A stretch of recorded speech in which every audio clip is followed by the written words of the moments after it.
Welcome everyone. Today we're at the 1% Better podcast. We're helping investors, business owners, and working day Joes get 1% better. Today we're here with my good friend, Louis Wickett, rock star, definite example, 1% better guy. Louis, thanks for being here. Yeah, definitely appreciate you having me on. Yeah, me too. Excited and pumped we were able to meet again. So Yeah, it's been a while. I know, it has been a minute. I was unmarried the last time we met, so it's pretty congratulations, crazy. and yeah, it's been fun to watch you grow too over the last few years. So thanks, man. I appreciate that. Well, can you give the people a little bit of background story on Louis Wickett? Oh man, where do we start? Yeah, so born in Madrid, went to Grandview in Des Moines. As far as industry-related items. I've been in mortgage for 11 years, run a branch in Urbandale, Iowa, and then I got into real estate investing really back in 2018 with a flip. Yep. And then it just kind of rolled into other ventures, and then now we strictly just do value-add multifamily real estate. And then, I still do mortgage, obviously, as my main role. So. For sure. How, I never really heard your first flip story. How'd that go? Good, bad, ugly? A little bit of both. Yeah. I mean, I learned real quick the whole, once you pay a contractor, and they, then they don't show up on the job. That was really the most stressful part of it is handling the construction management part of it, and contractors, because I was in the area of the state, I was in the Quad Cities at the time, and we had to do it under a certain budget, and finding contractors that are willing to do that, obviously. For sure, you don't want to use the retail guys. Yeah, it's tough, but had some issues with the contractor. We got it done when it was all said and done, but not showing up for 3 weeks, and time kills deals, and especially for a flip, it's let's get this done as quick as possible, get it back on the market. So just dealing with that, but it was a really, really good learning experience, and learned a lot from that I've carried over into the other projects. So. Nice. Yeah, I'd love to learn a little bit more about, because you've scaled up pretty quick, I feel like, since COVID. Since 2018, going from one flip to now over 200 units, right? 230 some units? Yeah, 244 units right now. So, it's honestly did the flip and then kind of backed off for a couple of years, and was really, really focused on mortgage. 2021, my business partner and I, we bought a single family new construction house near Grandview, where we both attended school. Yep. And we finished the basement in that, and then we kind of treated that as multifamily. We charge per room. Oh, interesting. Is that very common down there? Yeah, I mean, the way that we look at it is what they charge students for room and board. Yeah, we're able to go to a single student and say, hey, we're offering a room at X rate, which is half of what they're charging you at the university. And we found guys on the football team because we both played football there. So we always got a good word in from the coaching staff to make sure that they weren't going to ruin the place. And, no, it worked out really well for us, and we sold that last year, just because, as you know, in real estate you can go 100 different ways, and you can be okay at a lot of different things, but we got hyper focused on multifamily.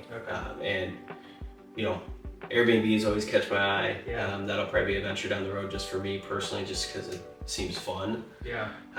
But there's a lot of things in real estate that can pull your attention away from what you're good at, and multifamily value add is what we're good at. So. What primarily, I guess, backing up a little bit, what's your role in your partnership right now? Because I know, it takes a good team. 1 + 1 equals a lot more than 2. That's something I've learned recently too. So if you get another guy that you just mesh with well, he can explode obviously more than what you'd ever do, and I think it's a lot more fun too. For sure. But what's kind of your role in that partnership, and then we maybe can dive in a little more of the deals you're looking at and that kind of stuff. Yeah, so I mean, starting off, my partner, he's just a beast. He was in best friend from college, so it's fun to build something with your best friend. And he was in consulting for 10 years. Okay. So very detailed from a negotiating standpoint, he's great at finding the right deals. He handles the underwriting and negotiation piece of it. I handle more of the construction management, hands-on. Like a lot of our properties are local, and he's in California. So handle a lot of the day-to-day stuff you have to deal with owning a property, especially when you're doing a lot of renovations. So without him though, like he's the one that's really pushed me to continue down this path, because there's a lot of headaches when you're dealing with it. And I'm having a successful career in mortgage. I'm still gonna have a successful career in mortgage, but handling all that while raising a family, he has been the one that keep the eyes on the prize, and this is a long-term play. And so I'm handling more of that construction stuff, and he's very detailed, so he handles a lot of the numbers side. The yin and the yang. You gotta have both, for sure. And I feel like if you're doing everything, sometimes you'd get burnt out. And like what you said, doing it with your best friend, for me, that's one thing I've learned in this flipping partnership. It's like when you get with a guy, or it could be a girl, that you just mesh with super well and you enjoy just hanging out with them, and then you add in business with that, it's just like, this is awesome. It's not just the growth of the business, but you enjoy showing up every day. For sure. Because that's one thing that I've realized is like, okay, this would be awesome to build XYZ, but if you're not doing it with people you like, it's like, well, what's the purpose? Yeah, that's just like anything. Like when we, work a couple deals in the real estate, the realtor and mortgage relationship, like same thing with that is like, I want to work with people that I like. For sure. There's a lot of interesting people in this world, so it's like, it definitely makes it way easier when you have someone that you're basically going to battle with every day, and you guys have the same vision and goals in mind. And some of the projects that we've gone through, they take 2 years to really see the fruits of that. So it's been really fun to be on the back end of some of those projects and seeing it work out. So for sure. Because there's a lot of stressful days and nights. What's the biggest thing you've learned GCing? I bet we can get into some stories on that. So you GC'd pretty much this whole last project, and you're gonna have to remind me where it was, but it was massive. We did the view on Hickman, and the view on Douglas. So these are two old motels that we converted into efficiency apartments. One bedroom type of studio stuff. Yeah, studio and one bedroom. So all of them, none of them have twos. But I guess really the biggest thing I learned is like, you have to weigh your options. You gotta look at contractors or what? Contractors, pricing, what's gonna be worth it, what's not gonna be worth it. There's some things that we wanted to do on both projects that we couldn't do because of some of the things we had to do. For city requirements, development agreements, things of that nature. The one in Urbandale, we partnered with the city of Urbandale. Oh, really? And they 10-year forgivable loan, $1.7 million. Obviously a huge chunk, and the deal didn't work without that. But with that being said, we had a large development agreement where things had to be done permanent. So there was a lot of things that we had to maybe back out of the plan. As far as finishes or different amenities you want to offer. You start thinking about what kind of renters you're going to have there, what their needs might be. And there's just some things you have to take out, and there's some things you have to do to make sure that you're going to pass city inspections and all that. So really what I learned was just what's going to move the needle. What's a want, what's a need, what's going to drive rents up, because that's what matters. For sure. What, so like contractors themselves, we could talk about that for days, I feel like. But how do you go about, obviously, I feel like you're a really good people person, obviously meeting them in person, kind of seeing their goals, how detailed they were with getting the probably front end negotiations of that deal. What'd that look like for you for vetting contractors? I mean, each project that we go in, we have a set budget. Yeah. So it's like, what can we get for this budget? And contractors that get the job, you know, and when they come back with a plan that doesn't fit anything, it shows that they're not really listening to what you guys need, because as you know, in projects, if you go over budget, it could kill. Yeah, kills everything. Yeah, it kills everything. So, you know, really, we look at our overall budget, we look at how much we're going to need for reserves, we look at our contingency, and then we go to said contractors and what product can we get for the amount that we have budgeted for this. And our last two projects, the main contractor that we've used, he's always willing to work with us. And he gives us ideas, which is huge, because we're not in it every day. We don't see what's behind the walls.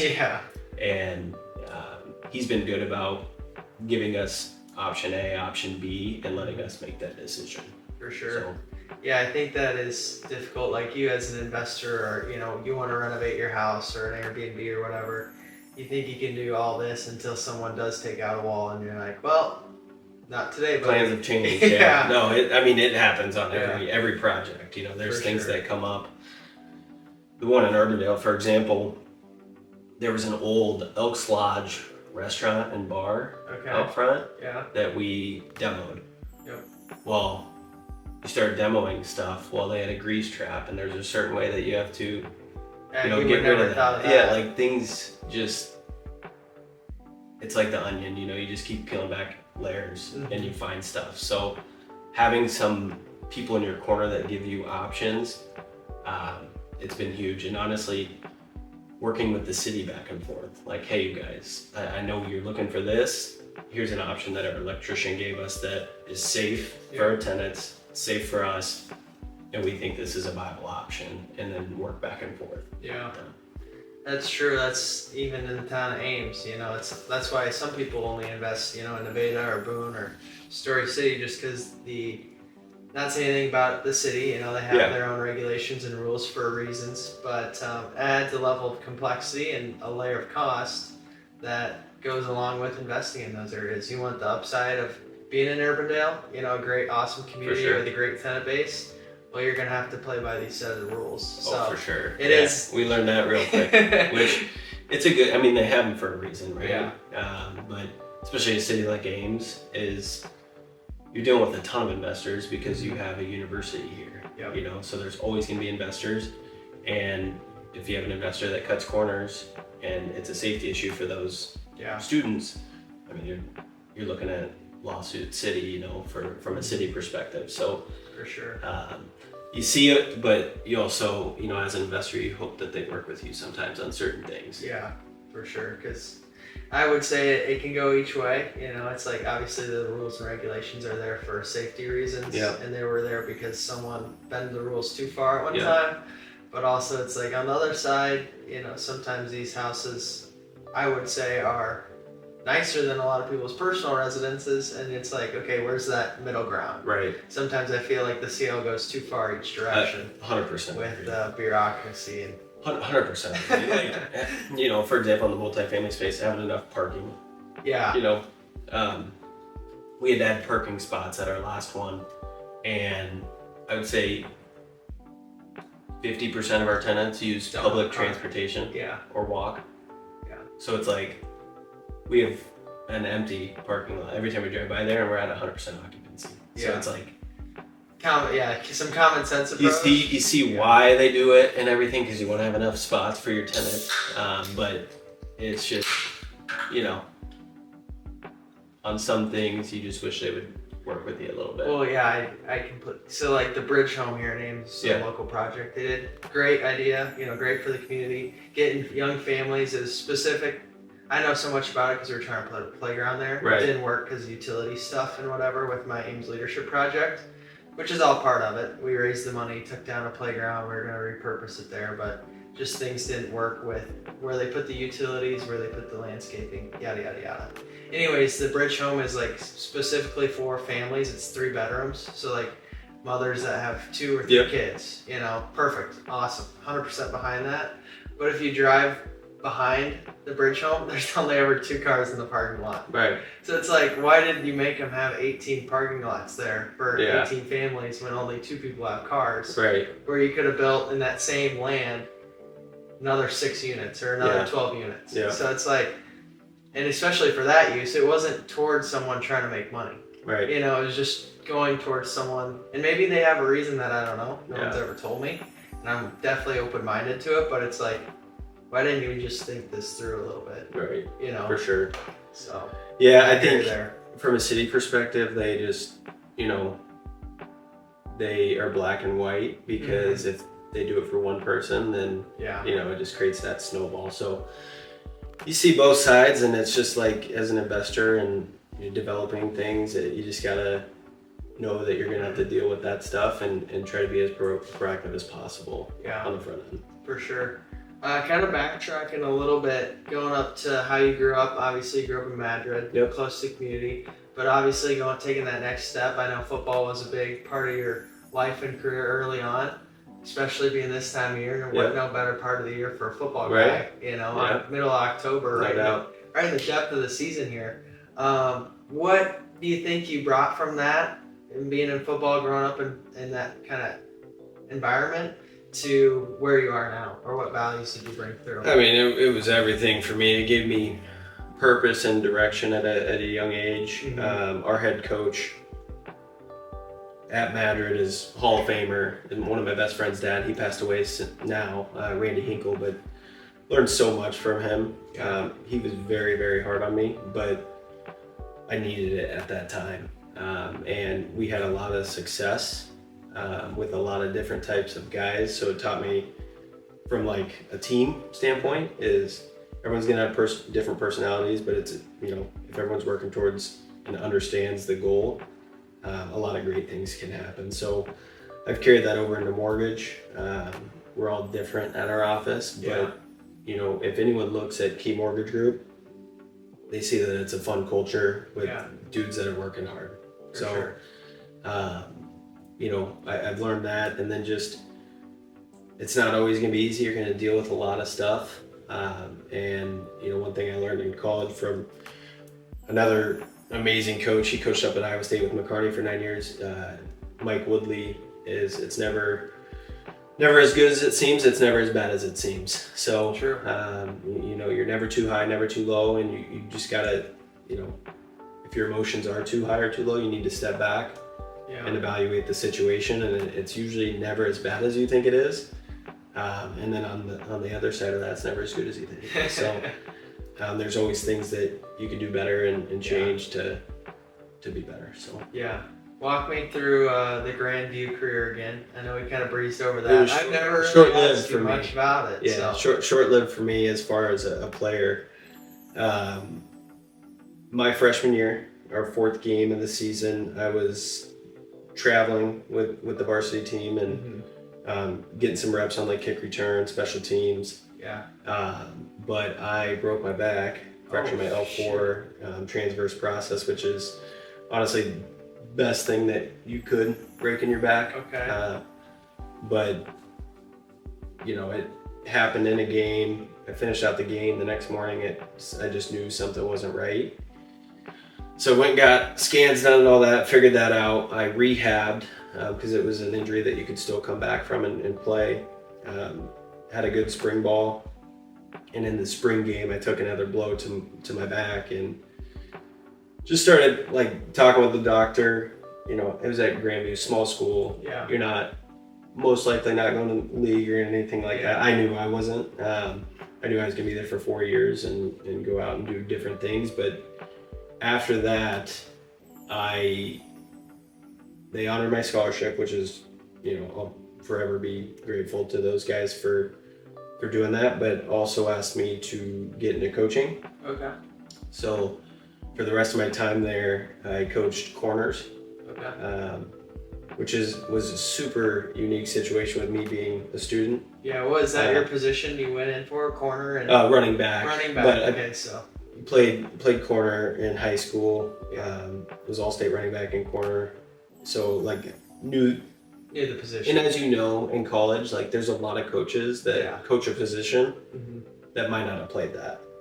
So, and it was a need, you know, at that time to help on the secondary.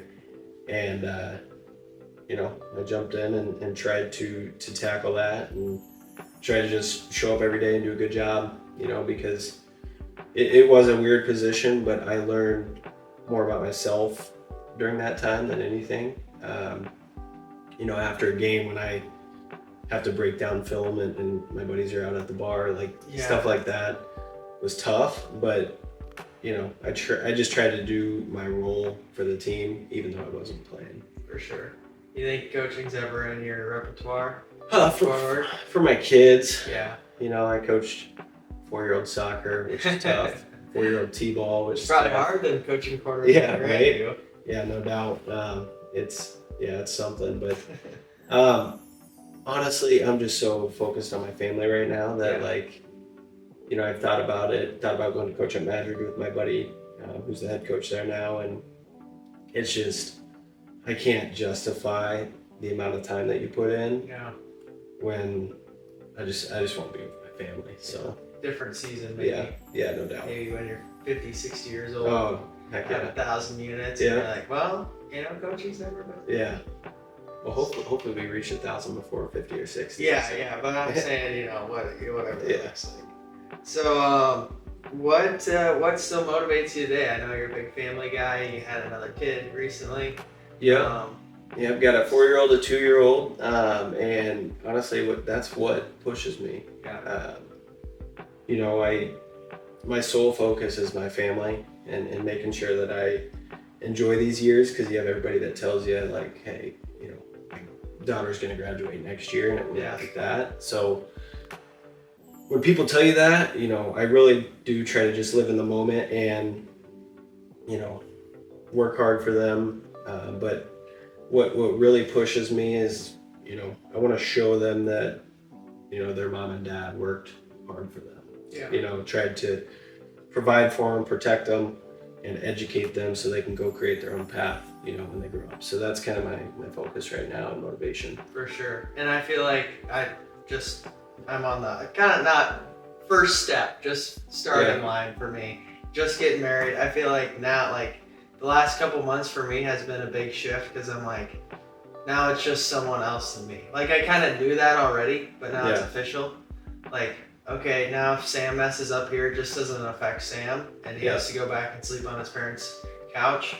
Now it's, you know, my wife's in part of it. Now if we're able to have kids down the road, then it's, you know, that next person you're responsible for. But how have you seen that evolve in your life from going from, you know, out of college, getting married, having kids, and has it changed for you? Not just your perspective, but that work-life balance. Yeah. Per se. Yeah, for sure. I mean, I think it's just important that you and your spouse understand the vision and goals for your family. And we've worked on that. We still got work to do, but like with the multifamily stuff, it spooked my wife at first, because, you know, it's a lot of money. Yeah.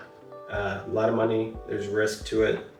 But, you know, I truly believe in it. I'm a huge real estate homer. Obviously, it's like, it's something you can go drive by, you can touch it, you can feel it, you can, and you know, as long as that place is rented out, you're good. You know, so getting her to understand that and stepping back and looking at the big picture, you know, that's been huge for me. Honestly, funny story, in 2021 when we bought that house where we finished the basement, I'm an idiot, but I put an offer and went under contract on that before even talking to my wife. Oh yeah. You know, and it's like, well, yeah, you know, I handle real estate. I know it's a good deal. Yeah. I know what we can get out of this. But she wasn't a part of that vision or that talk track, and so I learned a valuable lesson there. That's some wise words for me. Yeah, because, you know, when you see a deal, you know, you got to jump on it. But I needed to have that conversation. For sure. Because you are a team now, and it's like her 100%. Input does matter. 100%. You know, for sure. And so That's something that I will need to implement myself, like just making sure she's more aware of everything I'm doing, because now it does have an impact on her as well. And especially you are a go-getter, dude. You see something and it's like yeah, let's go grab it, you know. Just feels right there, and I don't, you know, like what you said, real estate, it's like always a now type of thing, and so you get so wrapped up into it. It's a good deal. You're like, okay, I have everything set up. We're not gonna mess up on this. Even that you knew at the bottom of your heart you're gonna do a good job on it. It's like I should still. It's just that being respectful. Yeah. You know. 99% of the time they're gonna say, yeah, of course, this does make sense, but I learned a valuable lesson. So. Yeah, she wanted to kill me for a day or two, but we talked through the numbers and what that could look like for us. And, you know, I honestly went under contract, you know, without my partner involved, you know, without Garrett, my Clea Capital partner, but because we didn't have Clea Capital at the time. He joined in as we were under contract and just wanted to be a part of it. And it's one of the best decisions I ever made was, yeah, dude, come on. You know, I know that was going to cut half my profit, but it cuts half the risk. Yeah. And we learned a lot. We learned how each other operates and works. And then, you know, our next deal together was an 8-unit in California that we got off market because of him. So, you know, it's just going to business with someone that you trust and like is super cool. For sure. What's I hate to say work-life balance, but I feel like that word gets thrown around a lot these days and can mean a lot of different things for different people. But I know you're a go-getter, you're always going for the next thing, but now having 2 kids, what does that look like for you now? How's your priorities shifted? Yeah, honestly, I was just talking about this with a buddy. I do feel like my mortgage business has, you know, I'm still doing just fine and handling my relationships, but the growth has slowed a little bit because having 2 toddlers it is tough. And my wife has a fixed schedule. In our world, you know, we can schedule around certain things. So every morning I do drop off, every afternoon I do pick up. That cuts into your day and your routine that I was used to before kids. So I would like to think that I have a work-life balance right now that I'm happy with, but it also kills me a little bit because my business is not hurting, but compared to what I'm used to or what I used to want to do 100 million in mortgages a year, you know, and really just keep trying to do more and more and more. When, you know, if it's at the expense of my family or hanging out with my kids, I'm just not going to do it anymore. So I don't do a lot of stuff on nights and weekends outside of my family, unless it's something work related that, you know, is planned and scheduled. So I would like to think right now I'm doing a good job of focusing on my kids and my family. And you know, I think it's one of those things 20 years down the road, I'll look back and be thankful that, you know, I don't think I'll regret taking a little bit of a hit on business for these short years. For sure. I don't have any experience in this. I just heard a story or a quote one time. The guy was saying, hey, I'm doing all this work and I'm doing all this because of my kids. And then from the kids' perspective is they just like, you didn't need to do all that for me. We just wanted you around. Yeah. And for that, like that stuck out to me. It was like, oh wow, that's like, they don't really, you know, in that moment, like when I think back to when I was that age, like 5, 6, 7, 10, 12, 15, like maybe I had an idea of like financial problems in the household. Right. But like, I just wanted my parents to be around. Yeah. You know, like he didn't really care, like, that my dad was maybe buying 100 acres or, you know, like doing all this stuff. Right. Like I could only see, like my kids won't care when they're 10 years old if I'm going out and buying a 100-unit apartment complex. Yeah. Like they just want you around and present. 100%. With them, so. 100%. And that's why, you know, something that I'm chasing in the multifamily business is freedom. You know, freedom a little bit to be able to do whatever we want, whenever we want as a family. I think that would just be super, super cool. Yeah. And then you know, going back to just kids wanting you to be there, you know, as parents, I saw a quote that you spend like 75% of the time with your kid in the first 12 years. I saw that. That's scary. And it was, yeah, I think it was like 80% within the first like 18 years or something. Yeah.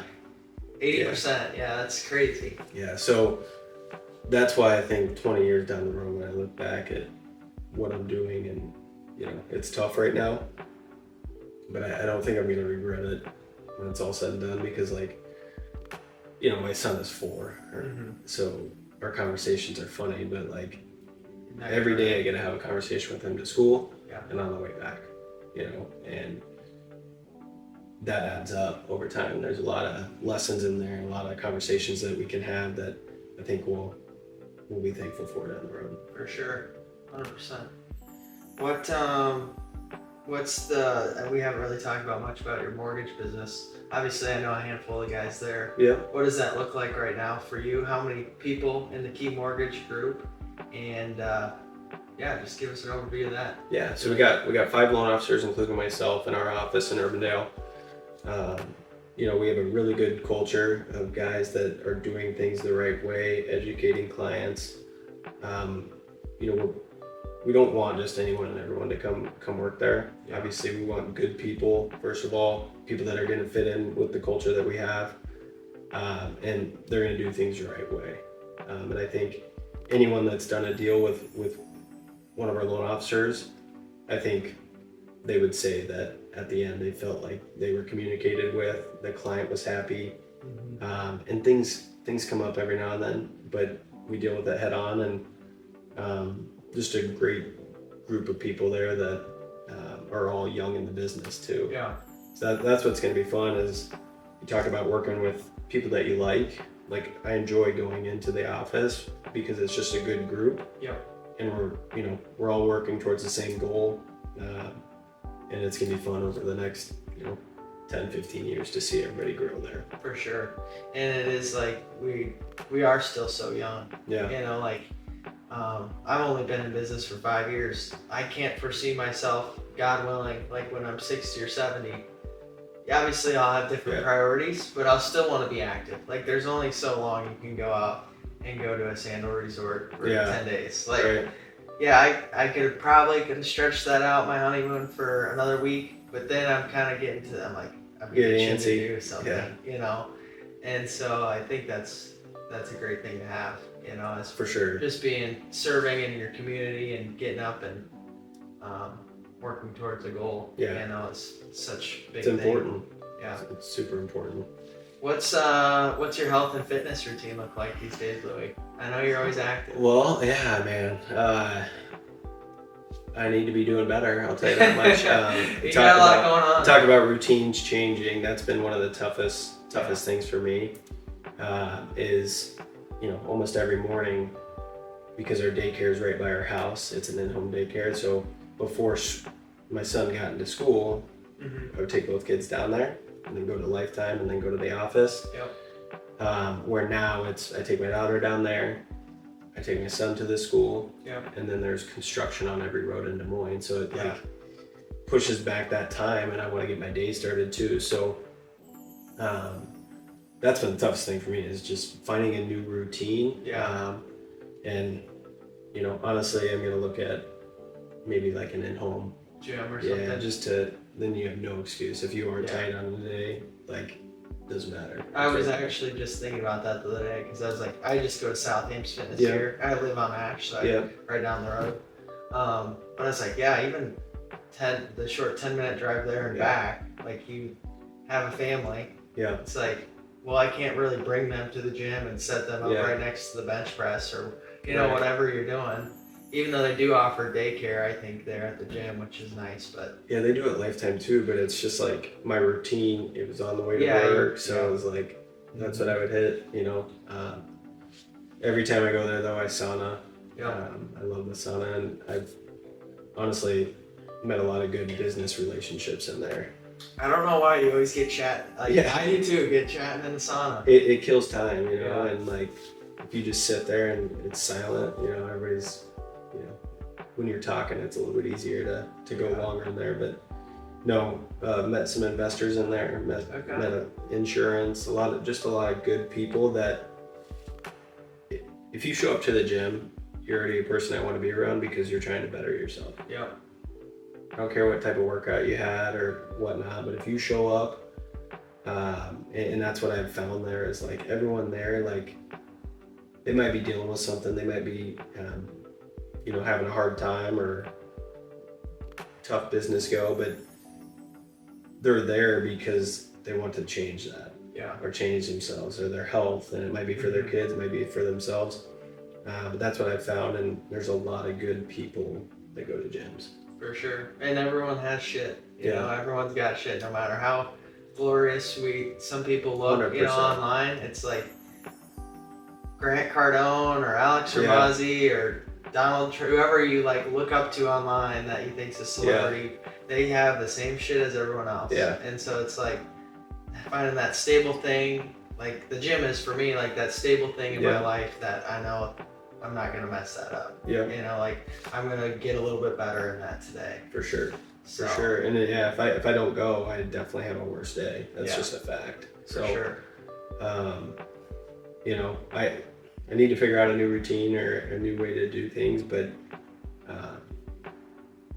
that's been the toughest challenge is just with the kids. For sure.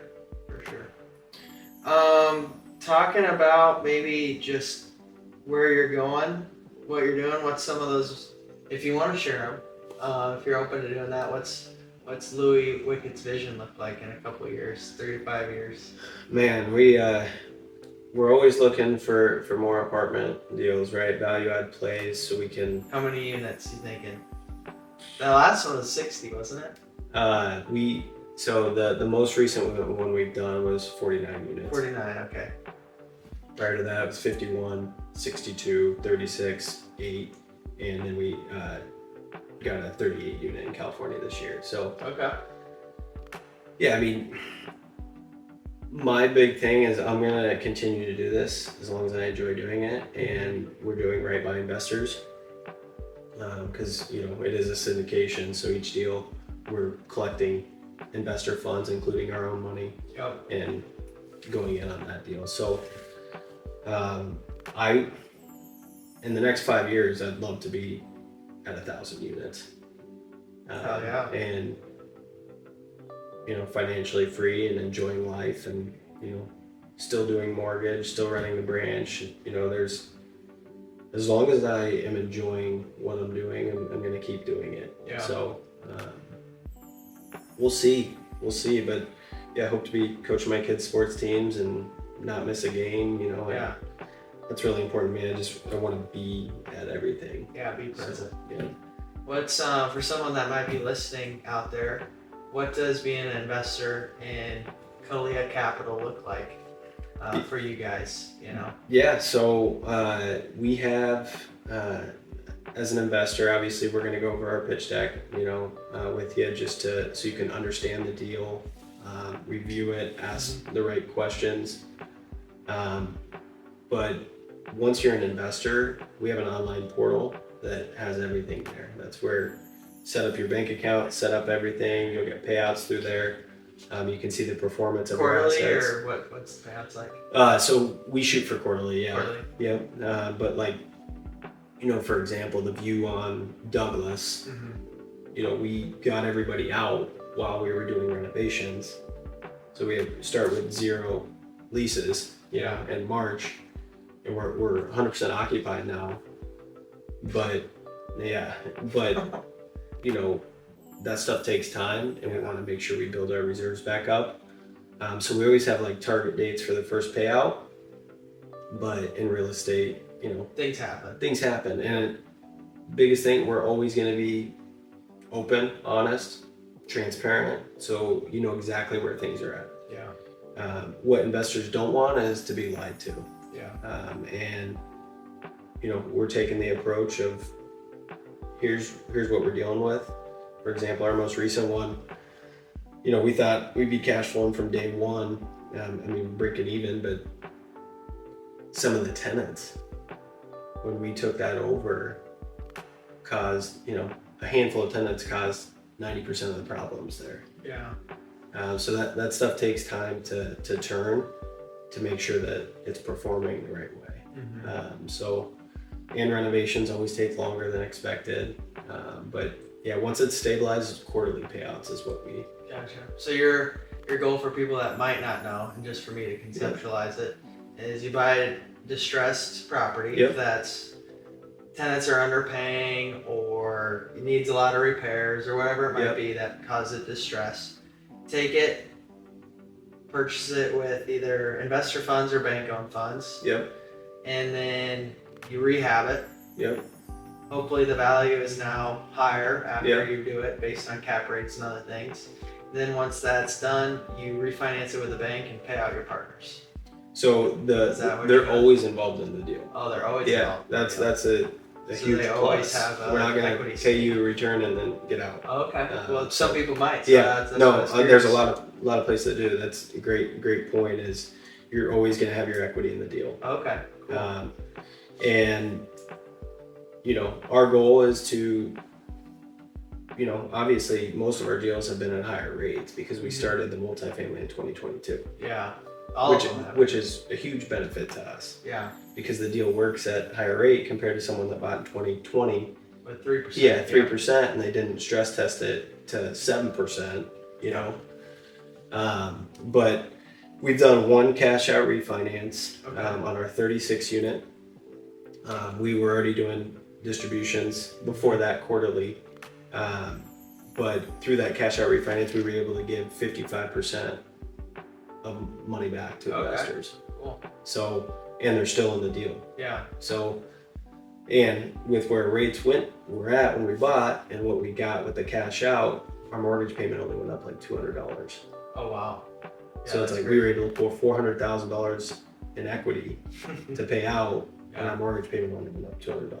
So, that's the big pop is on the sale, right? Yeah. So that's what we tell people is we usually have an exit strategy or a target point, but if we're cash flowing like crazy, we're not going to sell. Yeah. So we'll goal to sell it after 5 to 7 years? So we have to show something, with how we underwrite deals and what we show investors. We have to have some sort of target. Yeah. Usually it's a refinance in year 3 to 4. Once the property's fully stabilized and cash flowing, just so we can get the best loan possible. But then we're going to show them an exit strategy, usually year 5 or 7, just to show them. Okay. But we always explain to investors, like, listen, if we're printing money at that point, it doesn't make sense to sell. Sure. Unless it's for the right price, obviously. Everything's for sale at the right price. For sure. So with these people being owners in the deal, I guess this is just a general question because I don't know. Do they get the tax incentives as like a traditional owner with the syndication or no? They do get tax incentives. So like cost segregation type stuff? Yep, we do a cost segregation study on all of our properties that we're throwing big money into. We didn't do it on our 36 unit. It was like right at that point where it doesn't make sense. But yeah, cost segregation study, which is huge.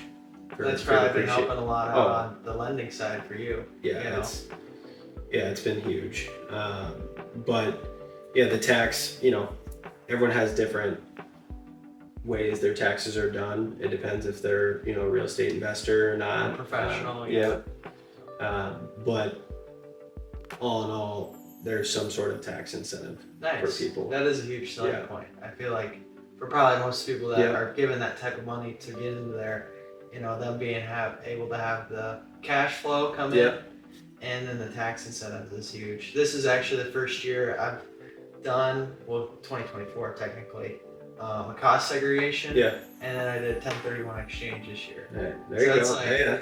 I've learned all now. I'd actually put it into use, which is pretty sweet. Yeah. We have not done a 1031 yet because our deals are a little unique where every member has to want to do that. Oh yeah. And some people want their money out so they can use it for another venture or throw it in another deal, buy a business, whatever it is. So really, really tough unless you have a small group of investors that are all on the same page. So mine, I actually learned something new on this one. So I actually sold 2 rentals this last year. One, the gains were probably 30 or 40K. Yeah. And I didn't 1031 exchange that one just because of the cost depreciation I'll get on my 5-unit building I'm buying. So it kind of wiped that out. Then you don't have to pay the $1,500 for the 1031 exchange. But you have to do it with the same entity, which I didn't know that either. Right. Because like my other one was in a different entity with me and Abigail, and then this property that I'm 1031ing is in the same entity, so I couldn't do a 1031 exchange even if I wanted to. On the first one. Unless I would have changed it over to my Sam's Estates, which would have been not that hard, but still, that's like those little loopholes you didn't think of. Yeah, and there's some weird things on like timing if you switch an entity and then do it quick. Yeah, I went to a US Bank had a 1031 like seminar. Yeah. And there's just a lot of things that like have to be done by a certain time before you even do the 1031. Yeah. So it might not even worked if it wasn't like a year or something. Yeah, but if you can take advantage of a 1031, it's huge. Yeah. Right. So the thing on that is if I wasn't buying this property right after, I probably wouldn't needed to, because the cost segregation, it's bonus depreciation. So your losses would have rolled. Would have cut that off. But since I'm doing it anyways, might as well save that and then use the depreciation on other income or whatever else, or just continue to roll it over for the next years. Which seems like such like a hack. Yeah. Like it's like, how didn't anyone tell me about this? Like you can buy it, which is such the cool thing about real estate. Is you can buy a building that in reality, like unless the tenants trash it or something crazy happens, gonna go up in value every year. It's not like a piece of equipment or your truck or whatever that's gonna go down when you depreciate it. But then you can write off a large portion of the value against your taxes. It's everything. I mean the bonus depreciation is, it's a cheat code. It is. It's crazy. And that's why cost segregation studies are a no-brainer, at a certain threshold, and if you're doing a bunch of renovations. Mm-hmm. That's been huge from a tax standpoint for me. Yeah, I bet. Yeah, that's the thing with cost depreciation, the tax savings. The other thing is like the property taxes. I can only imagine how much property taxes you guys are paying. So it's like sometimes I feel like in the news you see investors kind of get a bad rap for not paying their property taxes. Yeah. Like Donald Trump, not to get political, like got in a heated thing for taking advantage of the system, not paying income tax for 20 years. Yeah. Well, I guarantee the property taxes he paid were in the hundreds of millions of dollars. Yeah, and that's what really matters. Yeah. Right, for that community and school district and the property taxes are crazy. Yeah. And we took over 2 motels, so they're on commercial taxes, so which are way more. Yeah. We converted them, but as you know, taxes are in the arrears in Iowa, so it takes time for that to go to residential and then kick in. So on those 2, taxes are still gonna be more than what we'd probably like, but we're gonna see a tax reduction from property taxes because we have housing for people. It's residential. So still tens of thousands of dollars though. For sure. And it's all part of the underwriting and making sure we understand what those numbers look like, and we're happy to pay our fair share to the community. For sure. That is the interesting thing. I've never really thought about that. Is like your federal income tax. You don't really have a say on what they do with that money. Right. Yes, you vote for who gets into office, and they should vote for how you want. Yep. But your community level, like those property taxes, like you're talking about, you can show up to your city council and have some say in what's going to go on with it. For sure. Which is very cool that you're not just investing your time, money, and energy to redo this building for the people in your community. It's also you're literally investing tens of thousands of dollars for people's jobs. For sure. For sure. So like with the amount of units I know you have, it's literally tens of thousands of dollars you're investing in your community every year. Yeah. Which is pretty sweet. Yeah, no, it's you're doing your part, right? Yeah. And a lot of people don't see that. They see real estate investors thinking they're making a ton of money. Yeah. And it's, the goal is to make money, let's be honest. But you can do a lot of good things in that process to help a community. Yeah. Finding properties that are the problem child for a community. That's what we've done. We've turned those, and that helps the whole neighborhood. Oh yeah. So not just that, you're also giving people, with the price points that our studios are at, we're giving people a nice place to live. Yeah. That they can be proud of. And I think that gets overlooked a little bit, to where you cannot find anything in the Des Moines market that comes close to what we have for the price that we're at. And the amenities you offer. Yeah, it's, so a lot of those properties that are distressed, it's not safe for those people to even live there, but it's their only option. Yeah. So that's been cool to see the turn on that and get the feedback from city officials. Yeah. Police getting called to a place 50 times in a month that aren't getting any calls anymore. Like that's huge. Yeah. So it's massive.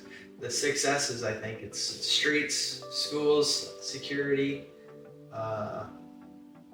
hospitals, but that doesn't start with an S. But, right. And then there's one other, like the benefits of fixing up a property. Yeah. Which is huge. For sure. And as you know too, like that one of the properties, 2 of our properties are in the Merle Hay corridor. So like we're right there in the heart of Merle Hay, which needs love. Yeah. And with those properties turning, it'll drive more people to want to live there. Yeah. And hopefully that picks up retail, and that picks up, there's a lot of things that feel the benefit of good housing. Yeah. So for sure. And that was actually a thing I was thinking about the other day. Is just like being in a capitalistic society. Obviously everyone's going to do their thing for their own best interest. Like your tenants are running those places out because it's their own best interest based on price and the amenities and everything else you offer, and that's where they want to live. We're doing these things because it's in our own best interest, but if you think of the whole political, the structure of our economy overall, it's set up in a way that it's going to go back and feed your local community, which is pretty sweet. But I think the other thing that maybe gets lost in it is in our local structures right now. When we started talking about city stuff and state stuff and their regulations. I think so. When I was in Leadership Ames, kind of background story, everyone talks about there's 30 different people in there in our community, all different jobs. People are business owners, regular just regular people that go to work. They're part of a community organization, part of a church organization, all different sorts of backgrounds and stuff. But every single one talked about affordability of houses here. And that comes back to obviously some macroeconomics, interest rates are a big part of them. Labor shortages, things like that. Insurance. Yeah. Obviously that's going to affect the base level of price. But if you think back of it, having lower rents, some of that comes back to the city regulations. If you didn't have to go through all those loopholes, technically you could do it at a cheaper price. Yeah. And then everyone's gonna fight for that cheaper price. For sure. Because say if me and you are competing against each other in a house next to Grandview, ours are the exact same, but I had to go through all the city regulations and you didn't. You could offer yours as less and they're going to go to that first. And still make more money. Yeah. Possibly. And that's the other thing is okay, one of the things in Ames that you have to do if you don't grandfather a rental in is put in a driveway, cemented driveway. They probably have their reasons for that. I'm not trying to say someone's wrong or right, but if you have a cemented driveway at your rental and I don't, and someone rents yours for $50 more than mine, well, that just shows the value of the place. Right. And so that's how our society's built. But if you don't let that play itself out, then it just increases the price of everything. Right. Because now we both have to put in a $5,000 driveway, and now we're both going to charge $100 more for rent, and that's going to make the house worth more, and yada yada yada, and make it harder for people to get in. So I think that's my if I ever run for mayor, that's going to be my thing. No, it's true though. It's you got to kind of, and that's everyone wants cheaper housing. Yeah. You know, I don't think there's one person that would say, I want things to be the price they were 10 years ago. Yeah. I think everyone would say that. For sure. But it's how do we get to that especially point? investors, right? It's like it's way harder to find a deal right now. Oh yeah. Where things are at. For sure. Yeah, everyone wants those things. You know, and I'm not saying they don't contribute, but it's like there's no easy way to create cheaper housing in an environment that we're in. Yeah, with the macro levels for sure, there's nothing you can ever do about interest rates or, you know, labor shortages or material shortages or tariffs. We're not going to affect any of that in our local areas, but we can affect some of these other things that could play in some effect. You know, like here in Ames, an issue that we have is housing shortages, you know, new homes, which you can add in some of those macro levels, but like Ames University owns a lot of land around here. Great, not saying they should sell it. DOT, they also own a lot of land. Not going to get rid of that. But then you have your third thing of your regulations, and there's 99 home builders in Ankeny and 23 here in Ames. Right. And at one point they were similar in population. Right. So now why is that? It can't just be because the university and the DOT. Yeah, made it harder. Made it harder to. It's just the regulations. It's the same thing state to state too, right? Yeah. Do you listen to Mikey Taylor at all? I don't. What's he about? He's in California. He's a ex-pro skateboarder, but he's a syndicator. Okay. He's a great follow on. For anyone listening, Mikey Taylor is a phenomenal follow. But he goes to like city council and goes over some of his cost and how long a process takes for him to build. Wow. And it's eye-opening when you present that to a city, you know? I mean, a lot of people don't realize that. Everyone wants affordable housing here and builders to come here, but if they have to jump through 100 different hoops and it makes their process worse and more expensive, it's like it's no longer cheap housing for affordable housing. For sure. Like the only houses they're built, yes, they just built some nice townhouses over here off state. You know where that is? I don't know how many units, but they're all going to rentals, which is good. They need them. You know, they need more nice houses for students or young people or whatever. But the cheapest house you can buy in Ames that isn't a townhouse is $450,000, $500,000. Yeah, it's crazy. You know, like when you go down some parts of Des Moines, Altoona, D.R. Horton's building stuff for under $300,000, $289,000 with the lot. Not saying you're getting the same quality house. Yeah, we can go on. But it's like that's not even possible here. Yeah, they won't even come here, and they won't even give people the option of that. Right. And it's not like I'm talking. This is in Indiana where this is happening. This is 30 minutes south of our community. Right. Yeah. And it's it has an impact on me because I've lived here almost for 10 years now. Right. You know, this is my home. This is where I live. And so maybe there's some other socioeconomic things that play into that. But yeah. So someone told me, just from a developing standpoint, if you want to develop a neighborhood, every 100 feet of roadway cost $1 million more than it did 10 years ago. Holy for smokes. some of the requirements in some of these communities. $1 million more every 100 feet. Yeah. And when you think about that, I mean, that's for utilities, for more concrete, more, you know, labor's more expensive. There's just some of the requirements that they're requiring some of these communities to have. Yeah. The math just doesn't math unless you sell the houses for a certain price. Yeah. So, yeah, it'll be interesting, but I don't see an easy fix either. Wow. I'm not telling cities to just do whatever the builders say, but they need to pull in builders and have an open panel discussion on some of the things that these builders run into. For sure. Because or else they're not going to come here. And in 2 years, you're going to have 12 builders here, not 23. Yeah, 100%. And I think honestly right now, I don't know the numbers of development. That's not really my niche. Yeah. But I feel like those guys have the biggest stones. Yeah. Because like... It's a long play. It's a huge long play. unless you're building cash, you're holding everything at 7% interest. Yeah. Like house flipping, all of the houses we do are under market value, so we can rent them out, break even, push comes to shove, which we honestly have to do with a couple of them right now. Yeah. I have like 9 listings on the market that I'm gonna have to do something with. Yeah. And coming into winter, but I know at the back of my mind I can at least rent them out. You're not gonna rent out a $500,000 spec home in North Ames to someone. No, I agree. You know, it's crazy. Yeah, they definitely have some serious cash and some serious backing, which it takes a lot. Yeah. You know, imagine building that big of a property to make a small margin on, which is what a lot of these guys are doing. So, but it's necessity. Yeah. You know. No, for sure. So, sweet. What about the mortgage industry? Going a little bit back about that.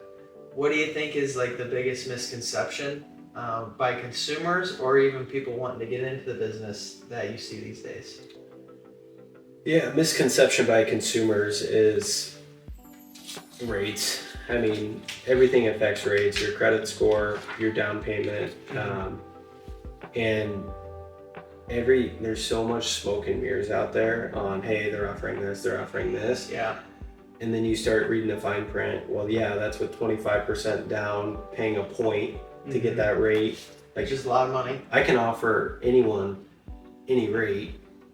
You might have to pay 20 grand to get that. You know?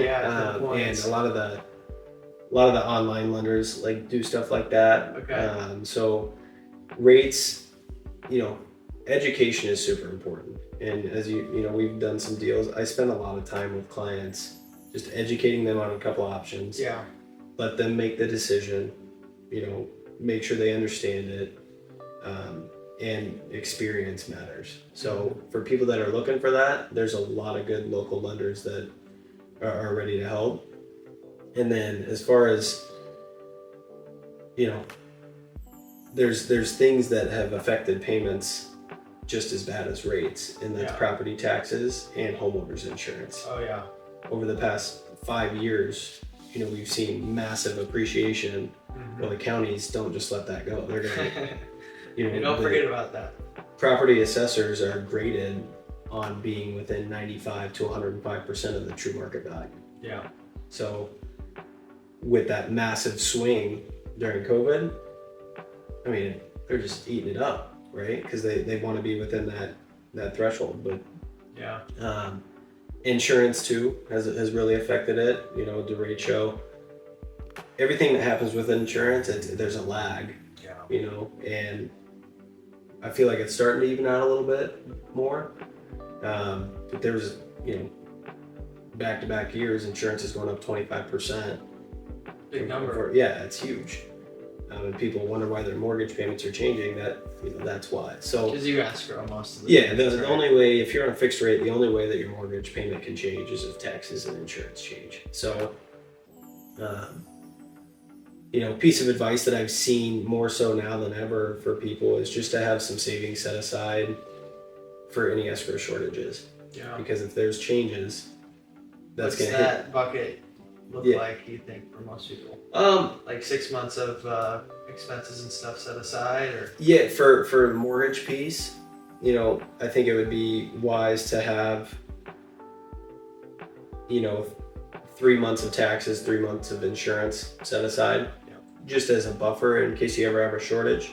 If you have a shortage, you can just take that money and put it in your escrow account to even it out. Yeah. So, because I've handled a lot of questions recently over the past couple of years because of these swings in taxes and insurance. Really? And it's a tough conversation for me because it's nothing that we did as a lender. It's if your property gets assessed way higher and they make up for it on taxes, you know, that. It's kind of like a dual-edged sword. If it's going up that much in assessed value, it's probably worth more, which is a benefit to you for buying it 5 years ago. But yeah, that's the sucky part of it, I guess. Yeah, I mean, property taxes, I think there should be some sort of tiered, like if you pay in for 10 years, it should go to a lower amount. I also think if you pay in for 10 years and you're over 65, you shouldn't have to pay property taxes anymore. Yeah. I feel like there's some things that they could definitely make better. Yeah. Because Iowa in general is expensive. You look at other states, and it's not, there's some that are way more expensive, but states that you wouldn't think, like Florida, property taxes aren't that out there. Really? Yeah. Tennessee, just like warmer places that you think would have worse taxes. Don't. Didn't know that. I mean, obviously we have good schools here. We have a lot of good things from taxes, so I'm not discounting that. Yeah. You get what you pay for, but you just get taxed on your income, you get taxed on your property, you get taxed on things you buy, things you sell. It's like, when's enough? Yeah, you think, well, we're coming up on the 250-year anniversary of America. Yeah. You gotta remember we left there for a 4% tax. Exactly. We started a whole revolution for 4% tax. So, yeah, I think the pendulum has definitely swung too far in one direction.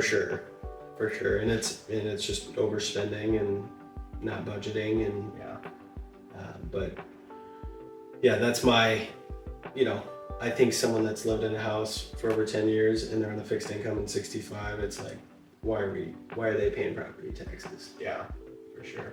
Yeah, my mom's been in her house for over 30 years paying property taxes. It's like, you never truly own your property. That's what I hate about it. For sure. Yeah, that is interesting. Going back to kind of just some of your values and beliefs. If you had a blank check, big question here. You had a blank check and 12 months off, no multifamily, no lending. Yeah. What problem would you go out and solve? Oh, that's a tough one. Yeah. That's a tough one. I would honestly, I love helping people. So I would honestly just try to go to the communities that are important to me and, find people or things that could use funds to get a fresh start. Yeah. Feel like a lot of parents are struggling financially. There's just a lot of things out there, and then that's a tough. You could say hunger, world hunger, all that stuff. It's just I truly don't know. Besides, I would. I don't know if this is selfish or whatnot, but I would help the communities that are closest to me. Oh, for sure. Definitely start in Madrid. Yep. I would go back to maybe take care of people that, did things for me growing up that meant a lot. So for sure. Good answer. We end everything with lightning round, Louis. Favorite book or podcast you'd recommend? I love Green Lights. Green Lights? By Matthew McConaughey. Yeah, that's a solid book. I just feel like that's just feel good all around. He's got some wild stories. Yeah. Oh, I know. It's like, do I really believe this? Or yeah. But no, that's just an all-time favorite book. He actually dropped a new book too. I haven't read yet. Yeah, I haven't either. Can't Hurt Me was great. Yep. By David Goggins. That actually motivated my nephew to go on to Navy SEAL training. Wow. So he's training out in San Diego right now. So that's awesome. And then podcast. A lot of good podcasts, but Andy Frisella. Okay. With Real AF. I love listening to the Q&A. So do you know who that is by chance? Q&A? No, Andy Frisella. Oh yeah, I know who he is. Created First Form, the supplement company. He's so Jack. raw. Yeah. And like straight to the point. But I love the Q&A episodes on there. They have business owners call in. They have just random people that just are trying to better their life. Huh. And he just gives real advice. I'll have to listen to that. But I don't listen. He does a lot of political stuff too. Yeah. Usually, there's enough politics out there, so I usually just skip out of it and just go straight to the Q&A episode. That's every other episode on there. But I like that because you have a 19-year-old call in that like reminds you of where you were at that point, and he gives advice that you would give that 19-year-old, or advice that you might need even at 33 for me. Yeah. So, and then just hearing people that are passionate about what they're doing. Like he feeds off that big time. Yeah. You know, you might have someone that's working, he's just an employee in a fish market in New Jersey calling in, that's been listening to the show for 6 years. It's cool to hear him interact and give advice. That's cool. I'll have to write that one down. And he's the one that created 75 Hard too. Oh, he was? Yeah. Okay, yeah. That's sweet. I'm doing a 41 day hard right now. There you go. So I have a wedding coming up in Florida, and then the 6th of November. And I just got back from my honeymoon. I was like, I need to get my ass back in shape. But I want to drink. So that's like the thing. I can't go 75. But yeah, well that's, when's this going to come out, the podcast? This probably, I don't know, a couple weeks. Okay. Yeah, because I'm not going to be drinking for the next 9 months or so. Okay. So. How come? Just you set a goal and you want to stick to it? Or? So what we're expecting. So our third. Oh, congrats, dude. So that's what I was wondering, because it'll probably be a few weeks before we announce. So just keep that. Okay. And talk about that. But I just wanted a challenge, and I have so much going on that it sounds bad, but I love drinking. I love like having beers with the boys and like talking business or golfing or just having a good time. Yeah. But it's fun for 2 hours, and then even if you have a couple drinks at night, like the next morning you're still not 100. Like you can feel it. And I want to be as mentally sharp as I possibly can, and challenge myself, because our age group, it's like you're drinking in college, like on, and not that I drink all the time or anything, but it's just at every social event, at everything. Gets to be a lot. Yeah, it gets to be a lot, and you're like, I don't even want to drink tonight, So I'm excited for that challenge for sure. For sure, and I think it's some people kind of rely on it, especially at those social events.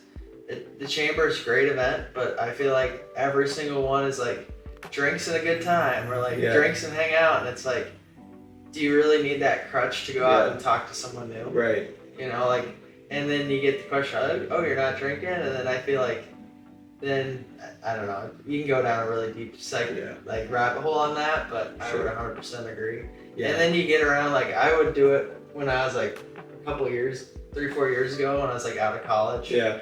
I'd go, because my buddies would still go back to the bars, like a year after school, and I wouldn't drink, and like everyone looks at you like you're fucking crazy. Yeah. But then you wait like 2 hours, and then they're saying the stupidest shit. Stupidest shit, and then they feel like crap. And how are you even saying this? Like, how is that even funny? Yeah. But it's I'm excited for the challenge, and I just want to be as prepared as possible. Yeah. Or you're probably saying, even after like 2 or 3 drinks when I was 18, or 22, 21, that was nothing, but 3 anymore, it's like... I love how you corrected yourself there. Yeah. 18, no. Yeah. But 3 anymore, it's like, man, the whole next day, the whole next morning, I feel like shit. Yeah, and it's just like, I want to set myself up for the best days possible. Yeah. And, this is obviously a short-term thing, but who knows? Maybe it goes longer, and it's not as big a part of my life anymore. Yeah. But yeah, it'll be a good challenge. For sure. Second question, what's a deeply held maybe habit or belief you had early on that you had to get rid of to get where you're at now? That people haven't figured out that are ahead of you. Imposter syndrome a little bit. Like, there's times that I feel like I'm in rooms that, like, should I even be in this room? Like, these guys are doing this, these guys are doing this. Yeah. And you find out the best people that are at the top are the most willing to help out, for someone getting started. So there's no sense of feeling like that. I think everybody has probably felt like that at some point. But yeah, it's just, you don't figure shit out until you start doing it. Yeah. And failing. Messing up. man, if you would have told me 5 years ago that we would do a development agreement with the city of Urbandale on a 18-month project, that, you know, I'd be like, no way. I don't know where to start with that. But we started by having conversations and then taking action after the conversation, and one thing led to another, and we're working on the building, you know, and so that's the biggest thing, is just the people ahead of you, they don't have everything figured out either. You know, they're successful because they took a chance, they took a risk, and they learned. Yeah. And I think part of the one thing is being entrepreneurs. There's people, you know, always wanting more. You got to remind yourself the gap in the game. Like the gap is like, you always think about, oh, I want to get to those 1,000 units. I want to get to financial freedom. I want to do X, Y, and Z. Or you should be thinking back on the game of like what you just said. 5 years ago, I wouldn't even thought this was possible. And like, just be really grateful for all the things you have accomplished. Even though you have bigger goals and want to do more, like that's one thing I've kind of been on myself this year. Like 5 years ago, I was still hanging out with my buddies getting shit-faced on Welch. Right. You know, and this is 5 years to now. Like, holy cow, that's a lot has changed. For sure. And then imagine the next 5 or 10 years. Yeah, I mean, I think when I was a kid, man, we didn't have a lot of money growing up. I was the youngest of 5 kids. And I just told myself, like, as a kid, one day I'm gonna own a house with new carpet. Like, I don't know why, that always stuck with me. So when we built our house, it was like, you know, it was kind of a proud moment for the kid in me. But for sure, you know, I think about those points and think about what I've been able to accomplish and what I'm going after, and for the right reasons, and you know, it's cool. Yeah, 100%. It's awesome. Last question for you here, Louis.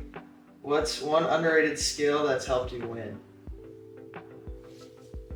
I mean, it's hard to teach, but just like emotional IQ and like understanding people. I can fit into a lot of different rooms with a lot of different people, whether they make, you know, $1 million a year or 30,000. And I think a lot of that has to do with how I grew up, and it was just like treat people the right way. And I feel like that's a skill set that can go a long way in business. For sure. You know how to find a common connection with almost everyone that you meet. For sure. And then also, I think something else you're really good at, just riding the highs and lows. Yeah. You know, just not getting too high on anything, not getting too low, and always seeing it through. You know, it's never as bad as you think it is, and it's probably never as good as you think it is either. You know, there's always something to get better at. So. No question. That's awesome. Well, thanks for being on. Yeah, this was fun. Yeah, I appreciate it. Hour and 20 minutes. Let's go. Is that the longest one yet? I think so. Hey, there we go. It doesn't goes by quick, dude. So I appreciate you driving. I appreciate it, man. It was a lot of fun. Thank you. Okay.